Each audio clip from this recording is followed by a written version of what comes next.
Hello everyone, आज का जो हमारा टॉपिक होने वाला है वो है प्रॉफिट एंड लॉस, लाभ और हानि। इस वीडियो में हम लोग प्रॉफिट एंड लॉस को एकदम बेसिक से सीखने वाले हैं। एकदम जीरो से स्टार्ट करेंगे और टाइप वाइज आगे बढ़ते चलेंगे। ठीक है। और प्रॉफिट एंड लॉस के जितने भी क्वेश्चंस होंगे उनको बनाने का जो सही तरीका होगा, उस तरीके को शॉर्ट से कम समय में हम लोग कैसे बनाएंगे, उस तरीके को हम लोग सीखने वाले हैं इस वीडियो में। ठीक है। तो एग्जामिनेशंस पॉइंट ऑफ व्यू से प्रॉफिट एंड लॉस बहुत ही इंपॉर्टेंट चैप्टर है। सारे एग्जामिनेशंस में प्रॉफिट एंड लॉस के क्वेश्चंस रहते हैं, जैसे एसएससी, बैंकिंग, रेलवे, जितने भी स्टेट लेवल गवर्नमेंट के एग्जामिनेशंस हैं, सारे एग्जामिनेशंस में आपको प्रॉफिट एंड लॉस के एक या दो, कभी कभी तीन क्वेश्चंस भी रहते हैं कंपलसरी। इसलिए आपको प्रॉफिट एंड लॉस बहुत अच्छे से सीखना चाहिए और बेसिक से सीखना चाहिए। और इसमें कोई, इस वीडियो में आपको कोई भी ट्रिक याद करना नहीं पड़ेगा। बिना ट्रिक के हम सारा चैप्टर पढ़ लेंगे, पूरा परसेंटेज बेसिस पे पढ़ेंगे। ठीक है। और आपको पता नहीं चलेगा कि आपने प्रॉफिट एंड लॉस को इतने आसानी से कैसे सीख लिया। ठीक है। तो चलिए शुरुआत करते हैं वीडियो का, क्लास का शुरुआत करते हैं पहले क्वेश्चन से। ठीक है। टाइप वन का पहला क्वेश्चन। ठीक है। टाइप वन का पहला क्वेश्चन बनाने से पहले आपको प्रॉफिट एंड लॉस का जो बेसिक कंसेप्ट होता है, उस कंसेप्ट पे हम लोग पहले डिस्कस करेंगे। ठीक है। तो कंसेप्ट क्या है, पहले उसको देख लेते हैं। प्रॉफिट एंड लॉस, लाभ और हानि। ठीक है। आराम से पढ़िए समझ के। लाभ किसको कहते हैं पहले देखिए। जब भी हम लोग लाभ और हानि का चैप्टर हम लोग पढ़ते हैं या क्वेश्चंस हम लोग देखते हैं, तो सबसे पहले दिमाग में एक चीज आता है कि परसेंटेज से कहीं ना कहीं ये चैप्टर रिलेटेड है। अगर आप ये सोचते हैं तो बहुत अच्छी बात है। परसेंटेज से रिलेटेड है ये चैप्टर, क्योंकि सारा लाभ प्रतिशत, हानि प्रतिशत आपने सुना होगा, जितने भी टर्म आते हैं ये परसेंटेज से ही रिलेटेड होते हैं। तो ठीक इसके पहले, सो इसीलिए लाभ और हानि को पढ़ने से पहले आपको परसेंटेज का नॉलेज थोड़ा सा होना चाहिए। अब परसेंटेज क्या होता है? प्रतिशत होता है। प्रतिशत होता है, प्रति का मतलब होता है प्रत्येक, और शत का मतलब होता है 100। मतलब प्रत्येक 100 में हम जो कैलकुलेट करते हैं उसको हम लोग प्रतिशत कहते हैं। ठीक। तो इसी कॉन्सेप्ट पे हम लोग पूरा चैप्टर बनाएंगे, लाभ और हानि। तो पहले समझ लेते हैं, अगर हम लोग 100 रुपए में कोई सामान खरीदते हैं और उसको 20 रुपए ज्यादा, यानी कि 20 रुपए ज्यादा में बेचते हैं, तो उसको हम लोग बेचेंगे कितना में? 120 रुपए में। ठीक है। इतना आप समझ रहे हैं। तो हमसे, अगर आपको परसेंटेज का कंसेप्ट अगर आपको अच्छी तरह से मालूम है, तो आप यहाँ आसानी से कह सकते हैं कि परसेंटेज जो कैलकुलेशन होता है वो 100 पे होता है। हमने अभी कहा प्रत्येक 100 पे। तो 100 पे 20 रुपए का अगर फायदा हो रहा है, तो हमें कितने परसेंट का प्रॉफिट हो रहा है? हमें प्रॉफिट हो रहा है 20% का। ठीक है। तो 20% का प्रॉफिट हो रहा है, तो हम लोग जिस दाम में खरीदे हैं वो कॉस्ट प्राइस, क्रय मूल्य जो है वो 100 है, और जो बेच रहे हैं वो प्राइस जो है वो 120 है। प्रॉफिट हमारा ये निकल के आएगा, हमने 20 रुपए ज्यादा में बेचा है। तो सेलिंग प्राइस क्या हो जाएगा? हमने 100 में खरीद के 20 ज्यादा में बेचा, प्रॉफिट 20 कमाया, तो सेलिंग प्राइस हमारा 120 हो रहा है। अब आपको मैं एक सवाल यहाँ पे पूछूं कि हमने जो सेल किया है सामान, उसका वैल्यू कितना है परसेंटेज में, आप बताइए। तो उसका वैल्यू हो जाएगा, जैसे कि कॉस्ट प्राइस हमने 100% माना था, 100 रुपीज माना है, तो वो 100% होता है। उस पे से हम लोगों ने 20% प्रॉफिट कमाया, तो हमारा सेलिंग प्राइस का परसेंटेज वैल्यू जो हो जाएगा वो 120% हो जाएगा। ठीक है। हम लोग क्या जानेंगे कि कॉस्ट प्राइस, क्रय मूल्य, क्रय मूल्य जो होगा उसको हमेशा हम लोग 100% मान के चलेंगे। क्यों मान के चलेंगे? इसका रीजन ये है, क्योंकि 100% वो नंबर है जिस पर हम लोग कैलकुलेट करते हैं, परसेंट को कैलकुलेट करते हैं 100 पे। और प्रॉफिट और लॉस जो होता है वो हमेशा कॉस्ट प्राइस पे होता है। इसीलिए हम लोग कॉस्ट प्राइस को 100 मान के चलते हैं, 100% मानते हैं। ठीक है। कॉस्ट प्राइस पे प्रॉफिट लॉस होता है। आपने ये जानना है कि प्रॉफिट या लॉस का कैलकुलेशन हमेशा कॉस्ट प्राइस पे होता है। आप कहेंगे क्यों होता है सर? तो क्यों होता है इसको समझ लीजिए। अगर हमने आपसे एक सवाल, मैं अगर आपसे एक सवाल पूछूं कि एक सामान है जिसको हमने 120 रुपए में बेच दिया, क्या करा? बेचा, यानी कि इसका सेलिंग प्राइस हो गया 120 रुपए। अगर मैं आपसे ये बोलूं कि बताइए मुझे प्रॉफिट कितना हुआ, लाभ कितना हुआ, तो क्या आप बता पाएंगे? नहीं बता पाएंगे। क्यों? क्योंकि सिर्फ हमारे पास बेचने का दाम है, खरीदने का दाम है नहीं हमारे पास। अगर खरीदने का दाम नहीं होगा, सिर्फ बेचने का दाम होगा, सेलिंग प्राइस होगा, और आपसे लाभ या हानि पूछा जाएगा तो हम जवाब नहीं दे सकते हैं। इसीलिए हमें कॉस्ट प्राइस चाहिए। अगर मैं यहाँ पे कह दूं कि कॉस्ट प्राइस 100 रुपये है, तो अब आप आसानी से कह सकते हैं कि मुझे 20 रुपये का प्रॉफिट हुआ है। ठीक है, आप समझ रहे हैं इस चीज को। तो कैलकुलेशन प्रॉफिट लॉस का किस पर होता है? कॉस्ट प्राइस पर होता है। इसलिए हम लोग क्या करते हैं, कॉस्ट प्राइस को हमेशा 100% मानते हैं। अगर कॉस्ट प्राइस को 100% मानते हैं तो सेलिंग प्राइस को क्या मानेंगे? अब यहाँ पे क्वेश्चन राइज हो रहा है। तो सेलिंग प्राइस को हम लोग मानेंगे अगर प्रॉफिट होगा। अगर प्रॉफिट होगा तो ये 100 से प्लस होगा। क्यों? क्योंकि इसको हम लोग ज़्यादा में बेच रहे हैं। और अगर लॉस होगा तो ये 100% से कम होगा। जैसे मान लेते हैं कि 20% का प्रॉफिट हुआ तो सेलिंग प्राइस हो जाएगा 120%। अगर 20% का लॉस हुआ अगर एक सामान को बेचने पर, तो लॉस परसेंटेज कितना हो जाएगा? उसका वैल्यू 80% हो जाएगा। समझ रहे हैं आप इस चीज को? तो आपको ये चीज बेसिक इस चीज को समझना है कि कॉस्ट प्राइस हम लोग 100% ले रहे हैं। अब सेलिंग प्राइस को क्या लेंगे, ये डिपेंड करेगा हमारा जो सेलिंग प्राइस का जो परसेंटेज है, या तो वो प्रॉफिट परसेंट होगा या फिर लॉस परसेंट होगा। प्रॉफिट होगा तो 100 से ज्यादा, लॉस होगा तो 100 से कम। ठीक है, एक और कॉन्सेप्ट समझते हैं। देखिए, जब हम लोग दुकान जाते हैं, कोई सामान खरीदते हैं, तो हम लोग ग्राहक हैं। ठीक है, अब हम लोग सिर्फ क्या कर रहे हैं, हम लोग ग्राहक हैं तो हम लोग सिर्फ सामान को खरीद रहे हैं। ठीक है, एक होता है ग्राहक, एक होता है मैन्युफैक्चरर, उत्पादक। ठीक है, जो ये देखिए आप एक फैक्ट्री देख पा रहे हैं, यहाँ पे जूतों का उत्पादन हो रहा है। समझिए कि ये फैक्ट्री है, यहाँ पे उत्पादक है, और बीच में जो होता है वो होता है दुकानदार, यानी कि रिटेलर। ठीक है, अब रिटेलर कौन है?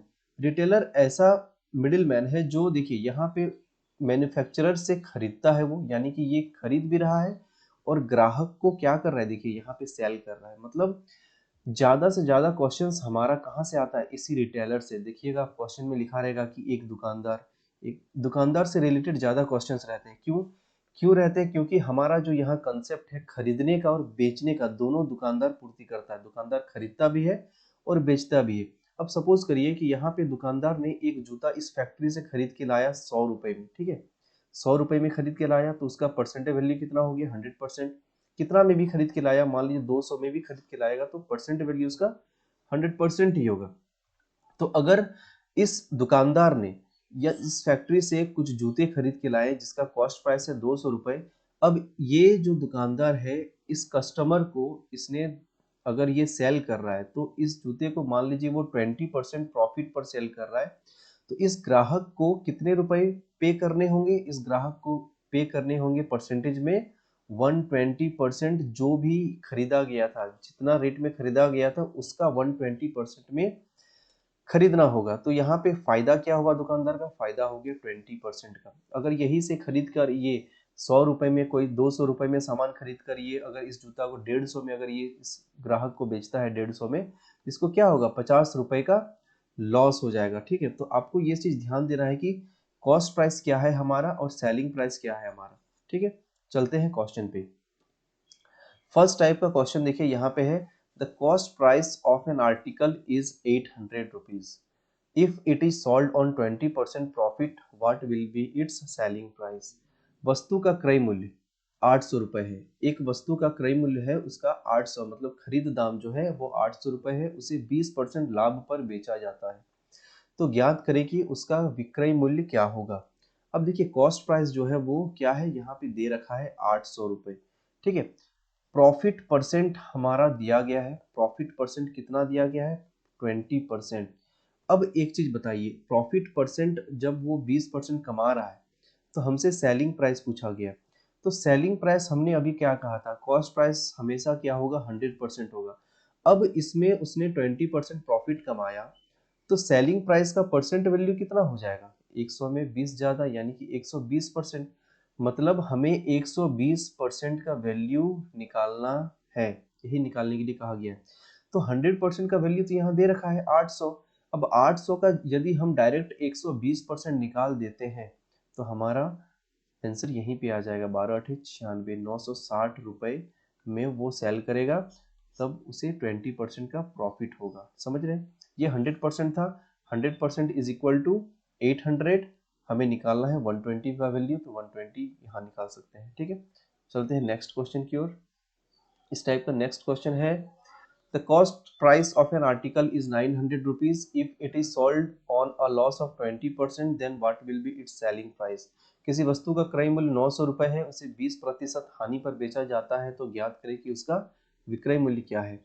अब देखिए यहाँ कॉस्ट प्राइस दे रखा है हमारा 900 रुपए, और क्या हो रहा है यहाँ पे, लॉस हो रहा है। लॉस हो रहा है कितने का, 20% का लॉस हो रहा है। तो अगर 20% का लॉस हो रहा है तो सेलिंग का परसेंट वैल्यू कितना हो गया, 80%। मतलब यहाँ जो वैल्यू है ना, ये जो 900 है उसका वैल्यू कितना है, 100%। 100% का वैल्यू दे रखा है, हमें पूछा गया है 80% का वैल्यू। तो हम लोग करेंगे 900 का 80% डायरेक्ट निकालेंगे इसको, तो ये हो जाएगा 9×8=7220 रुपए। Option number A. अगला क्वेश्चन में देखते हैं क्या है, if an article is sold in ₹1200, 25% of profit is received, what will be it's cost price. किसी वस्तु को 1200 रुपए में बेचे जाने पर 25% का लाभ प्राप्त होता है, तो ज्ञात करें कि उसका क्रय मूल्य क्या है। यहाँ पे कॉस्ट प्राइस पूछा गया है, और ये जो 1200 रुपए ये क्या है, ये वस्तु को बेचने वाला डेटा है, यानी कि सेलिंग प्राइस का वैल्यू दे रखा है। सेलिंग प्राइस कितना है हमारा, 1200।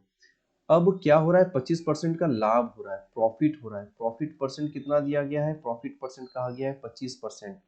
अब हमें मालूम है कि कॉस्ट प्राइस जो होता है वो कितना होता है, 100% होता है।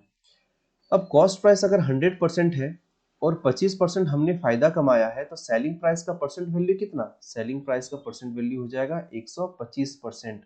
मतलब अब ये क्वेश्चन 125% का वैल्यू दे रखा है। ये जो 1200 है उसका वैल्यू कितना है, उसका वैल्यू हम नीचे लिखते हैं 125%, और हमें निकालना है कॉस्ट प्राइस यानी कि 100% का वैल्यू निकालना है। अब यहाँ से हम लोग क्रॉस करेंगे, 25 चौके 100, 25 बचे 125, 5 से काटेंगे, 5 दूनी 10, 5 चौके 20, 24 चौके 96, यानी कि 960 रुपए में इसको हम लोग खरीदे थे, जिसको हमने 1200 में बेचा, तो हमें प्रॉफिट हुआ 25% का। ठीक है, अब देखिए यहाँ पे हमने इस चीज का कैलकुलेशन कैसे करा। जैसे अभी हम लोग पिछले क्वेश्चन में क्या कर रहे थे, जैसे हमने कॉस्ट प्राइस दिया हुआ था 100%, तो उसका 120% डायरेक्ट निकाल रहे थे हम लोग। ठीक है, इसमें वैल्यू जो दिया गया है, जो डेटा है उसको आपको समझना है। जो डेटा है वो क्या है, जो डेटा है वो 1200 है। अब आपको देखना है कि इसका वैल्यू कितना है परसेंटेज में। तो इसका वैल्यू हमें पता है कि इसका वैल्यू 125% है, तो जो वैल्यू रहता है उसको नीचे लिखते हैं 125%, और जो निकालना रहता है उसको हम लोग मल्टीप्लाई करते हैं, तो इससे हमारा आंसर आ जाएगा। ठीक है, चलते हैं अगले क्वेश्चन की ओर। अगला क्वेश्चन है, if an article is sold in 2400 rupees, a loss of 25% is received, what will be it's cost price. किसी वस्तु को 2400 रुपए में बेचे जाने पर 25% की हानि प्राप्त होती है, तो ज्ञात करें कि उसका क्रय मूल्य क्या होगा। अब देखिए कॉस्ट प्राइस निकालने के लिए कहा गया है, सेलिंग प्राइस हमारा दे रखा है कितना, 2400 रुपए, और इसमें लॉस हो रहा है कितने का, 25% का लॉस। 25% का लॉस यानी कि लॉस परसेंटेज, लॉस जो सेलिंग प्राइस है, जो सेलिंग प्राइस है उसका परसेंट वैल्यू कितना हो जाएगा। कॉस्ट प्राइस तो 100% होता है, 100 में 25 कम, यानी कि 75% का वैल्यू यहाँ पे दे रखा है। सेलिंग प्राइस का परसेंट वैल्यू 75%, और एक्चुअल में उसका वैल्यू 2400, तो हम कहेंगे 2400 का वैल्यू 75, हमें निकालना है कॉस्ट प्राइस यानी कि 100 का वैल्यू। अब इसको काटेंगे, 25 से 3 बार में, 25 से 4 बार में, 3 से 8 बार में, 800 इंटू 4, 8 चौके 3200, ऑप्शन नंबर ए। समझ रहे हैं? अगला question, an article sold in 1600 rupees gets a loss of 20%, so what would be the selling price of that article to get 20% profit। किसी वस्तु को 1600 रुपए में बेचे जाने पर 20% की हानि प्राप्त होती है, तो ज्ञात करें कि 20% लाभ कमाने के लिए उस वस्तु का विक्रय मूल्य क्या होगा। यहाँ पे सेलिंग प्राइस दिया हुआ है और सेलिंग प्राइस ही पूछा गया है। सेलिंग प्राइस क्या दिया गया है, 1600 रुपए में बेचा गया। अब बेचा गया तो यहाँ पे क्या हो रहा है, लॉस हो रहा है। लॉस कितना का हो रहा है, 20% का हो रहा है। चलिए देखिए अब समझते हैं, जब लॉस होता है 20% का, तो उसका वैल्यू कितना हो जाता है, उस सेलिंग प्राइस का वैल्यू हो जाता है 80%, क्योंकि कॉस्ट प्राइस हमेशा क्या होगा, 100% होगा। 100% में हमने 20% गंवा दिया, 20% गंवा दिया, तो जो दाम में हम लोग बेचे हैं उसका वैल्यू कितना रह जाएगा, उसका वैल्यू रह जाएगा 80%। अब क्वेश्चन में हमसे कहा है कि 20% लाभ कमाना है उस सामान में 20% लाभ कमाने के लिए उसको कितना में बेचना होगा। तो जब हम लाभ कमाते हैं 20%, खरीदते हैं 100% में, लाभ कमाते हैं 20% में, तो उस सामान को बेचने का वैल्यू कितना हो जाता है, 120%। मतलब अब हमसे पूछा गया है कि अब 120% का वैल्यू बताइए। यहाँ 80% का वैल्यू हमने दे दिया है क्वेश्चन में, आपको 120% का वैल्यू निकालना है। तो सिंपली आपको क्या करना है, यहाँ 1600 का वैल्यू 80 आपको निकालना है, 120 का वैल्यू आप यहाँ से कैंसिल आउट करेंगे। 8 दूनी 16, 20, 12 दूनी 24, 2400 रुपये में हम लोग बेचेंगे, तब हमें 20% का लाभ होगा। ठीक है, अगला क्वेश्चन है, if an article is sold for 5000 rupees, 25% of profit is received, so what would be the selling price of that article to get 20% loss. किसी वस्तु को 5000 रुपये में बेचे जाने पर 25% का लाभ प्राप्त होता है। तो ज्ञात करें कि 20% हानि प्राप्त करने के लिए इस वस्तु का विक्रय मूल्य क्या होगा। 5000 में जब हम बेचते हैं किसी सामान को, तो हमें 25% का लाभ होता है। मतलब इस 5000 का वैल्यू कितना, 125। अब डायरेक्ट में बना रहा हूँ, ठीक है, आप समझिएगा 125, क्योंकि 125% जब हम इसे लाभ में बेच रहे हैं तो 100% से 25% ज्यादा, तो इसका वैल्यू 125%। तो ज्ञात करें कि 20% हानि में बेचने के लिए हमको कह रहा है कि हानि में बेचेंगे 20%, तो 80% का वैल्यू पूछ रहा है। अब इस परसेंट को लिख भी सकते हैं, नहीं भी लिख सकते, ये तो ऐसे ही कैंसिल आउट हो जाएगा 100। तो अब इसको हम लोग कैंसिल आउट करते हैं। 25 दूनी 50, 2 से कटेगा, 25 25 125, 5 चौके 20, 40, 8 चौके 32, यानी कि 3200 में हम बेचेंगे इस सामान को, तब हमें 20% का नुकसान होगा। 5000 में बेच रहे थे, 25% का लाभ हो रहा था, बोला गया कि 20% हानि में बेचेंगे तो कितना में बेचना पड़ेगा, तो उससे हमें 3200 रुपये में बेचना पड़ेगा। आई होप आप इसी को समझ रहे होंगे। चलते हैं टाइप 2। एक दुकानदार, यहाँ लिखा हुआ, shopkeeper receives 5% profit by giving 25% discount on market price, what percentage more the articles value does he add to it. एक दुकानदार अंकित मूल्य पर 25% छूट देकर भी 5% का लाभ प्राप्त करता है। तो ज्ञात करें कि वह अपने वस्तु के मूल्य को कितना प्रतिशत बढ़ाकर अंकित करता है। देखिए, इस क्वेश्चन को टाइप 2 को बनाने से पहले हमें थोड़ा सा बेसिक को समझना है। ठीक है, बेसिक को समझ लेते हैं पहले। कंसेप्ट को देखिए, अंकित मूल्य क्या होता है। जब हम कोई सामान खरीदते हैं उसको कहा जाता है क्रय मूल्य। ठीक है, जब हम किसी सामान को बेचते हैं तो उसे कहा जाता है विक्रय मूल्य, है ना।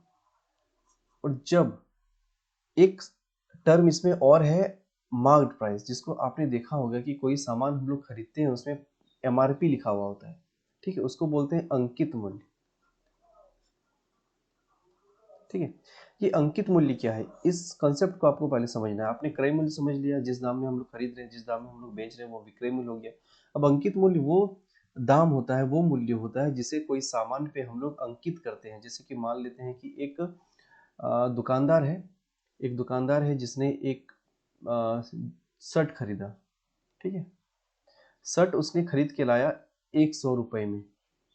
अब उसने क्या करा, इस 100 रुपए के शर्ट को उसने उसके डब्बे में उसने क्या करा, 150 रुपए का स्टिकर चिपका दिया। ठीक है, अब जब ग्राहक जाएगा दुकान पे, जब ग्राहक जाएगा दुकान पे शर्ट खरीदने के लिए, तो उसको कौन सा प्राइस दिखेगा, उसको प्राइस दिखेगा ये वाला प्राइस, 150 रुपये। आपने देखा होगा, गौर किया होगा कि एक पीला कलर का स्टिकर चिपका हुआ होता है कपड़ों के बैग में, पॉलिथीन में, या फिर कोई भी सामान में। ऊपर से कंपनी भी कभी कभी क्या करती है, एमआरपी रेट लिख के भेजती है। ठीक है, तो यहाँ पे 100 रुपये का सामान को 150 रुपये बना दिया गया। तो ये 150 रुपये जो बनाया गया है उसी को कहा जाता है अंकित मूल्य। मतलब जिस दाम में खरीदे हैं उसको ग्राहक को ना दिखा के हमें कुछ और अंकित कर देना है सामान पे, ताकि उसको लगे कि ये सामान का दाम इतना है। ठीक है, कभी कभी क्या होता है, अंकित मूल्य पर ही सामान को दुकानदार बेच देते हैं। ठीक है, अब आपको समझना है कि अंकित मूल्य पर सामान बेच देते हैं, लेकिन कभी कभी क्या होता है कि हमें डिस्काउंट मिलता है। आपने देखा होगा कि बहुत सारे सामान पर 10%, 20%, 30% का डिस्काउंट इस तरह से लिखा हुआ होता है और हमें सामान बेचा जाता है। अब डिस्काउंट क्या होता है? देखिए, जब हमने पहले टाइप में सीखा है कि कॉस्ट प्राइस पर क्या होता है, प्रॉफिट और लॉस का कैलकुलेशन होता है। प्रॉफिट या लॉस हमेशा कैलकुलेट किस पर होगा? कॉस्ट प्राइस पर होगा। क्यों? क्योंकि जितना में खरीदे हैं, जिस दाम में खरीदे हैं हम लोग, और उससे ज़्यादा में बेच रहे हैं या कम में बेच रहे हैं, ये डिसाइड करता है कि हमारा प्रॉफिट हो रहा है कि लॉस हो रहा है। लेकिन डिस्काउंट एक ऐसा टर्म है, डिस्काउंट जिसको हम लोग कॉस्ट प्राइस पे नहीं, डिस्काउंट हम लोग अंकित मूल्य पे यानी कि एमआरपी पे, जिसको मार्केट प्राइस भी कहा जाता है, एमआरपी पे दिया जाता है। जैसे कि सपोज करते हैं कि दुकानदार ने 100 रुपए पे एक सामान खरीद के लाया, उसको अंकित कर दिया 150 रुपए और कहा कि मैं डिस्काउंट दे रहा हूँ 30 रुपए का। ठीक है, जब 30 रुपए का डिस्काउंट वो दे रहा है, तो डिस्काउंट किस पर दे रहा है? डिस्काउंट दिया जा रहा है आपका अंकित मूल्य पर, ना कि कॉस्ट प्राइस पर। अब जब ग्राहक को 30 रुपए का छूट मिल रहा है, तो ग्राहक इस सामान को खरीदेगा कितना में, मतलब दुकानदार बेच कितना में रहा है? तो 100 का सामान 150 में बना के वो 30 रुपए का छूट दे रहा है, तो सामान 120 रुपए में बेचा जा रहा है। अब देखिए यहाँ पे कंसेप्ट क्या है, अभी भी दुकानदार को छूट देने के बाद भी दुकानदार को फायदा हो रहा है। क्यों फायदा हो रहा है? क्योंकि उसने सामान के दाम को इंक्रीज कर दिया था। इंक्रीज कर दिया, इस वजह से उसने छूट देने में उसको कोई हिचक नहीं हुआ और उसने छूट दिया और अपने सामान को कॉस्ट प्राइस से ज्यादा में बेचा और फायदा भी कमाया। इन केस अगर कॉस्ट प्राइस पे डिस्काउंट देने लगे, कोई भी दुकानदार अगर कॉस्ट प्राइस पे सामान को कॉस्ट प्राइस पे डिस्काउंट देने लगे, तो क्या हो जाएगा? उसको नुकसान झेलना पड़ेगा, हमेशा उसको नुकसान होगा। क्योंकि अगर डिस्काउंट हम कॉस्ट प्राइस पे देते हैं तो उससे कम में बेचना पड़ेगा, और कम में बेचेंगे तो हमें क्या होगा? दुकानदार को नुकसान होगा। इसीलिए क्या करते हैं दुकानदार? सामान को खरीद के लाते हैं, उस पर कोई अपना मनचाहा दाम, उस पर स्टिकर चिपका के दाम को इंक्रीज करते हैं और फिर हमें 20%, 30% या फिर जो भी हम मांगते हैं कि हमें कुछ छूट दिया जाए, वो हमें छूट दिया जाता है। इस कंसेप्ट को समझने के बाद आपको एक चीज याद रखना है कि कॉस्ट प्राइस, प्रॉफिट और लॉस हमेशा कॉस्ट प्राइस पर कैलकुलेट होगा, और डिस्काउंट जो होता है वो हमेशा अंकित मूल्य यानी कि एमआरपी पे दिया जाता है। ठीक है, तो चलते हैं इसी कंसेप्ट को लेके टाइप 2 के क्वेश्चंस बनाते हैं हम लोग। यहाँ लिखा गया है, a shopkeeper receives 5% profit by giving 25% discount on market price, what percentage more the articles value does he add to it. एक दुकानदार अंकित मूल्य पर 25% छूट देकर भी 5% का लाभ प्राप्त करता है, तो ज्ञात करें कि वह अपने वस्तु के मूल्य को कितना प्रतिशत बढ़ाकर अंकित करता है। अब देखिए, दुकानदार खरीद के लाया और यहाँ पे डिस्काउंट का बात हो रहा है, तो कहीं ना कहीं मार्केट प्राइस भी होगा, और बेच भी रहा है तो सेलिंग प्राइस भी होगा। तो कॉस्ट प्राइस, सेलिंग प्राइस और मार्केट प्राइस का यहाँ पे तीनों टर्म का यूज होने वाला है। अब देखते हैं, यहाँ पे कोई डेटा नहीं दिया गया, सिर्फ परसेंटेज पे क्वेश्चन कहा गया है और परसेंटेज में ही हमें निकालना है। अब देखिए, कहा गया है कि एक दुकानदार अंकित मूल्य पर 25% छूट देकर भी 5% का लाभ, वो दुकानदार जो है वो 5% का लाभ कमा रहा है। अब लाभ जब कमाते हैं हम लोग, तो किस पर कमाते हैं? लाभ हमेशा हम कॉस्ट प्राइस पर कमाते हैं। तो लाभ हमें कैसे पता चलता है? जब कॉस्ट प्राइस से सेलिंग प्राइस ज्यादा होगा। तो मान लेते हैं कि कॉस्ट प्राइस अभी हमारा 100 रुपए है, सपोज करिए, आप 100% भी मान सकते हैं, हमने 100 रुपए, क्योंकि कैलकुलेशन हमेशा कॉस्ट प्राइस को 100 मान के चलेंगे, तो कैलकुलेशन जब कॉस्ट प्राइस से होगा तो आसान होगा। अब जब 5% का लाभ हुआ है, तो आप यहाँ पे आसानी से कह सकते हैं कि कॉस्ट प्राइस पे हमें 5% का प्रॉफिट मिला है, यानी कि 105% मिला है। यानी कि 100 का 105% होता है 105 रुपए। अब हमें एक चीज पता चल गया कि वो दुकानदार जितना भी छूट दिया था, उसने 100 में खरीद कर 105 में बेचा है। लेकिन क्वेश्चन ये नहीं है कि कितना में बेचा है, क्वेश्चन में पूछा गया है कि उसने अंकित कितना किया था, कितना बढ़ा के किया था। तो अब हमें यहाँ देखना है कि डिस्काउंट कितना परसेंट मिला है। डिस्काउंट मिला है 25%। कहाँ से? और डिस्काउंट मिलता है, मैंने अभी टाइप में बताया कि डिस्काउंट हमेशा कहाँ से मिलता है? मार्केट प्राइस से। तो मार्केट प्राइस से डिस्काउंट अगर मिला है 25%, तो अगर हम बात करें मार्केट प्राइस जो भी है, उसका वैल्यू को अगर अभी हम लोग 100% मान लेते हैं, तो यहाँ से जो सेलिंग प्राइस का वैल्यू होगा, यहाँ से वो कितना वैल्यू होगा? अगर मार्केट प्राइस 100% है, तो सेलिंग प्राइस हमारा 25% कम में है ना। मार्केट प्राइस से 25% कम में सेलिंग किया गया है, छूट दिया गया है 25% का, तो यहाँ से -25% करेंगे तो इस सेलिंग प्राइस का वैल्यू कितना हो जाएगा, 75% होगा। किधर से, मार्केट प्राइस से। लेकिन जब कॉस्ट प्राइस से हम देखेंगे तो इस सेलिंग प्राइस का वैल्यू कितना होगा, 105%, क्योंकि 100% हम लोग कॉस्ट प्राइस को इधर से जब मानते हैं तो 100% लेते हैं। तो अभी फिलहाल मार्केट प्राइस को हमने 100% माना, जब 25% का छूट दिया है तो सेलिंग प्राइस हो गया 105 का वैल्यू 75। अब हम आसानी से मार्केट प्राइस की तरफ जा सकते हैं। अब हम इस क्वेश्चन को ऐसे लिख सकते हैं कि 105 का वैल्यू जो है वो 75 है और हमें निकालना है 100 का वैल्यू। तो हम यहाँ पे इस वैल्यू में पहुंच जाएंगे मार्केट प्राइस में। तो 25 दिया 75, 25 चौके 100, 3 से कटेगा, 3 तिया 9, 3 पचे 15, 35 चौके 140, मतलब मार्केट प्राइस जो है वो 140 है। अब देखिए किसी सामान को अगर 100 रुपए में खरीद कर 140 रुपए अंकित करा जाएगा तो कितने प्रतिशत बढ़ाकर अंकित करा गया है, तो हम आसानी से कह सकते हैं कि 40% बढ़ाकर अंकित करा गया है। ठीक है, इसका आंसर क्या होगा, ऑप्शन नंबर सी। आप समझ रहे हैं इस चीज को। अगला क्वेश्चन देखते हैं। Shopkeeper receives 20% profit by giving a discount of 10% discount on the market price, what percent more of the articles value does he add to it. एक दुकानदार अपने ग्राहक को अंकित मूल्य पर 10% का छूट देकर भी 20% का लाभ कमाता है। अब देखिए छूट भी दिया है और लाभ भी कमाया है, यानी कि कॉस्ट प्राइस का भी यहाँ यूज होगा, सेलिंग प्राइस का भी यूज होगा और मार्केट प्राइस का भी यूज होगा। कॉस्ट प्राइस हमेशा अभी 100% मानते हैं, यहाँ से हमें प्रॉफिट हुआ है कितने का, 10% का, 20% का लाभ मिला है। तो 20% का लाभ मिला है तो हम इसको बेचे होंगे 120 रुपए में। अब मार्केट प्राइस से हमें छूट मिला है कितने का, 10% का, यानी कि यहाँ से इस वैल्यू से, यहाँ पे जो भी वैल्यू है इस वैल्यू से सेलिंग प्राइस का वैल्यू कितना, यहाँ से 10% छूट दे के मिला है तो 90% है। यहाँ से इधर से ये भले 120% है लेकिन इधर से ये 90% है। तो यहाँ जब हमें निकालना है मैक प्राइस तो हम इसका वैल्यू, इधर वाला वैल्यू यूज करेंगे। तो 120 का वैल्यू 90, हमें निकालना है 100 का वैल्यू। अब आसानी से इसको हम काटेंगे, 3 तिया 9, 3 चौके 12, तो यहाँ से ये कटेगा 400 बटे 3, तो ये कटेगा 4 एकम 4 और एक बचेगा 3 एकम 3 बचेगा, 3 तिया 9, 3 तिया 9, 33 1/3%, यानी कि 133.33% ज़्यादा अंकित करा गया। देखिए इसका वैल्यू हमने निकाला तो ये निकला 133.33%। तो अब देखिए जब सामान को 100 रुपए में खरीद कर अगर वो अंकित करेगा 133.33%, तो 100 से कितना ज़्यादा है, ये है 33.33%, यानी कि ऑप्शन नंबर बी। अगर आपने इतना समझ लिया इस चीज़ को तो अब हम क्वेश्चन डायरेक्ट बनाएंगे, इतना सॉल्व करने का भी जरूरत नहीं है। ठीक है, अब अगला क्वेश्चन है हमारा, bye giving a discount, bye giving 20% discount on the market price of an object also gives 10% profit. If the cost price of the article is 1600 rupees, then what will be the market price of that article? किसी वस्तु के अंकित मूल्य पर 20% छूट देकर भी 10% का लाभ प्राप्त होता है। तो यदि वस्तु का क्रय मूल्य 1600 रुपए हो तो ज्ञात करिए उसका अंकित मूल्य कितना है। देखिए कॉस्ट प्राइस, सेलिंग प्राइस और मार्केट प्राइस, यहाँ पे हमारा वैल्यू 100 मानने का जरूरत नहीं है, क्योंकि यहाँ पे 100% का वैल्यू हमारा ऑलरेडी दे दिया है यहाँ क्वेश्चन में कि कॉस्ट प्राइस जो है वो 1600 रुपीज है।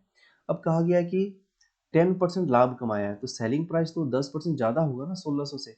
तो 1600 का 10% कितना होगा, देखिए 1600 अपने आप में 100% है, तो 10% हम निकालेंगे, इधर से एक जीरो इधर से कैंसिल कर देंगे, तो ये 10% का वैल्यू कितना हो गया, 10% का वैल्यू हो गया ये 1600 है तो 160 हो गया।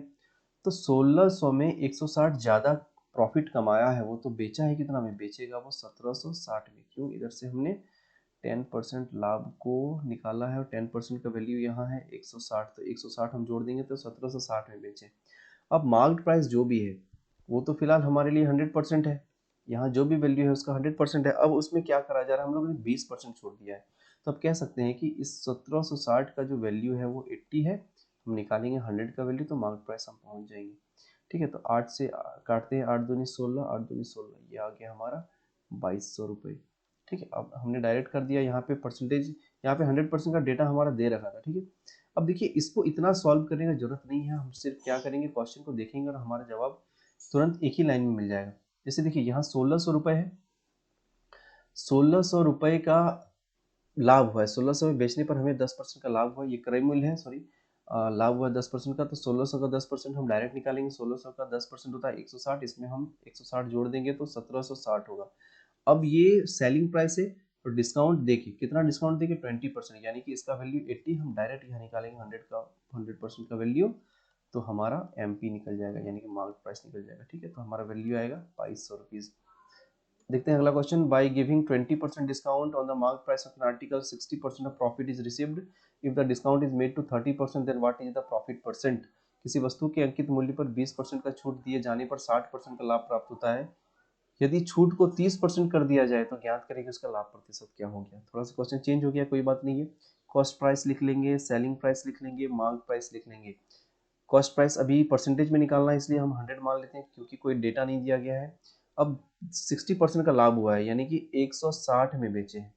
अब 160 में बेचे हैं तो डिस्काउंट देने के बाद कितना, 20% का छूट देने के बाद, यानी कि इसका वैल्यू इधर से 80। अब निकालेंगे 100 तो यहाँ हमारा वैल्यू निकल जाएगा, ये हो जाएगा 8 दूनी 16, यानी कि एमपी जो है वो 200 है।